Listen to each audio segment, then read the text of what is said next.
for us to play Titty Bingo. But wait a minute, we do have something. Revangel had something else they wanted to say. What's that? Hi, this is Revangel from Milan, Italy, listening to the David Bowers on Blog Talk Radio. Keep rocking with Uncle Dave. You guys know how to score points. Great going. Thanks, guys. Thanks, Revangel. And great right now, great band. Here is another great band from the great country of Texas. Here Comes the Rain. This is Titty Bingo.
Titty Bingo, and Here Comes the Rain. And actually, we should be saying, here comes Larry Fulcher. Larry, are you with us?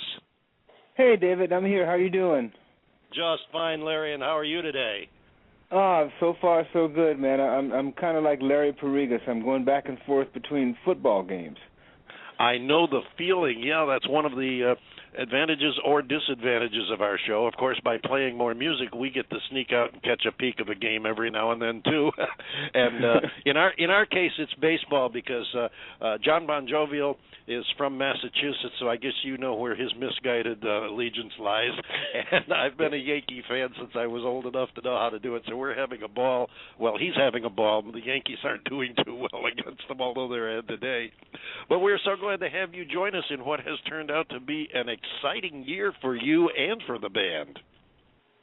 Yeah, it's been fun, man. I mean, I was listening to Larry Pareigis talk and sitting here realizing what a blessing it is to be able to do the thing that you love and make a living at it. So, every day is exciting. Every day that you get up to do something that you love, it makes life exciting. Oh, that's it, and you guys love the business, and that shows in your music and the feel you put across. And we've talked about that with so many of the artists that we talk to. You don't get into it for the money; you get into it because you love the music business and the music itself, and that's a theme that is consistent with all the artists that have lasted all these years, that still go strong year after year. We were talking with the Oak Ridge Boys. And you talk about a group that's lasted forever. I mean, they've been 40 years in their current configuration, and the group actually started back in the 40s. So if you love what you're doing, you not only never work a day in your life, but you're gonna last because it just comes through. And you guys obviously do love what you're doing. I love the music. I can't always sign off on loving the business. I know what you mean there. But yeah, you've been doing love the. You've been doing a lot of business this year. You've, according to my notes here, let's see, you've been on tour with Taj Mahal, including Australia and New Zealand. You've also been in the studio, of course, with Titty Bingo, and we're going to hear another track from you in just a few minutes here. Let's see, you were in the studio with Taj Mahal, and you were a producer for Houston's 2013 Best Female Vocalist, Anika Chambers, right? Yes, and that has been a blast. That has been one of the hugest, if hugest is a word, blessings it is to now. come down you the heard it pipe here, folks. In a long time. I was asked to be a judge in the National Blues Singers Contest, and we heard this young lady sing, and it was like, wow. I mean, there's not only blues, there's just a musical being. So, we started out to produce a demo on her, and as it got going, it turned into a full-fledged album. So that's, feel real fortunate and real blessed to have made that connection. Well, maybe you can give her our email, and we can get her invited to the show here. Well, she'd love that. Oh, we'd love to have her. We're always looking for great new talent, and as you know, we specialize in the indie talent because they have for ages not gotten the exposure that they deserve, because there's a lot of great indie talent out there, but it seems as though the ones that you hear about all the time are the ones that are signed to these multi-million-dollar contracts and have all this money behind them, and that's not really how the business works, or at least how the music is supposed to work. You play bass and do vocals on the new album, which is live at Pedernales. Is it Pedernales? Well, Texans, we have to do everything the Texas way. It's Absolutely. spelled Pedernales, but in Texas we pronounce it Pedernales. Pedernales, okay. Well, then yeah. We'll start talking like Texans here. It's Pedernales, okay. You also went into the studio with, and we've had this gentleman on the show. We've been fortunate enough to talk to him, the renowned producer Rob Fraboni, who's worked with Dylan. He's worked with the band, the Stones, the Beach Boys, and a few other acts nobody's ever heard of. But I'm told that the recording focuses on, of course, the band sound and the minimal production, but this all goes with what Rob was telling us about about his production, his sound concept, doesn't it? Yeah, Rob, he's a sound freak, but he's come up with a process that, we've evolved or devolved, whatever, whichever way you want to pronounce it, into this digital music, stage or phase of life. And while it's very convenient, it's very fast, it's very user friendly, there's some sound quality loss. Records just sound warmer and fatter, and the sound wraps you up, and you feel like you're laying inside of a big warm blanket. Sometimes that's lost in digital recording. Right. There's been a lot of talk about that lately, and the fact, as a matter of fact, a lot of the record companies are going back to producing plastic records now. We've been doing that with Taj. We put out CDs, but we also put out a wax record, and it's funny, at the shows, a lot of the time, people will buy the wax over the CD. Mm-hmm. Yeah, I'm not surprised because, if you to a true audiophile, there is definitely a difference, and as you say, it's kind of a fuller, warmer. To me, I describe it as a little more real sound.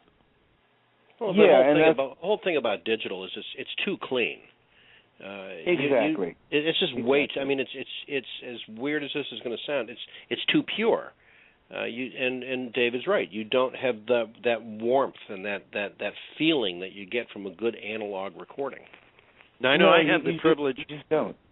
I had the privilege of talking with Rob about this. I don't know. It was about a year ago, I guess it was. But tell us from your perspective. Tell us about this sound process that he's conceived. Rob, he could explain it to you in technical terms, but I guess the most layman friendly explanation I can think of is, digital is numbers, and there's gaps between the numbers. There's a gap between 9.9 and 10, if that makes sense. With Rob's process, you fill in that space. So it's a continuous, enveloping sound. And, you hear it. When you hear it and you're in the room with it, you feel it. I mean, there's a physical reaction that your body has that's missing in digital. And I've listened to the music. I've been fortunate enough to actually have the CDs from you, and I know you can tell even on the CDs, and I haven't had the chance to listen to the plastic versions, but as a matter of fact, I'm not even sure where my record player is. But you can hear the difference in Rob's sound on the CDs. Even you can feel it. Yeah, it's warmer. It's more full. Mm-hmm. Your body reacts differently to it, and we did some A and Bing, between CDs with and without, Rob's process, and there is there's a difference. There's a physical difference in the sound.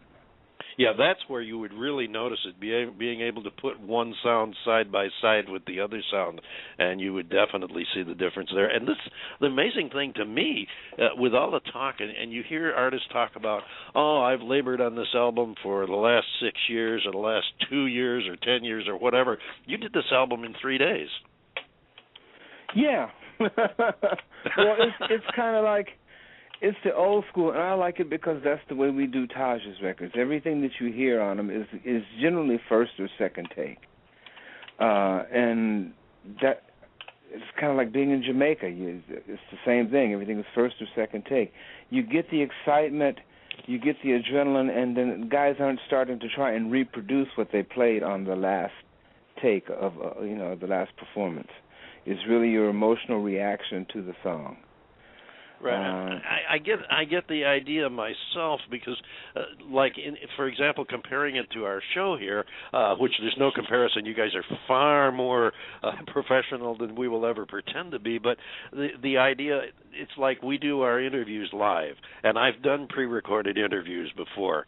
And when it comes time to actually put the sound, the program, the interview up there for the public to listen to, there's a different feel to a live interview than there is to a pre-recorded one. Oh, very definitely. You get more raw emotion.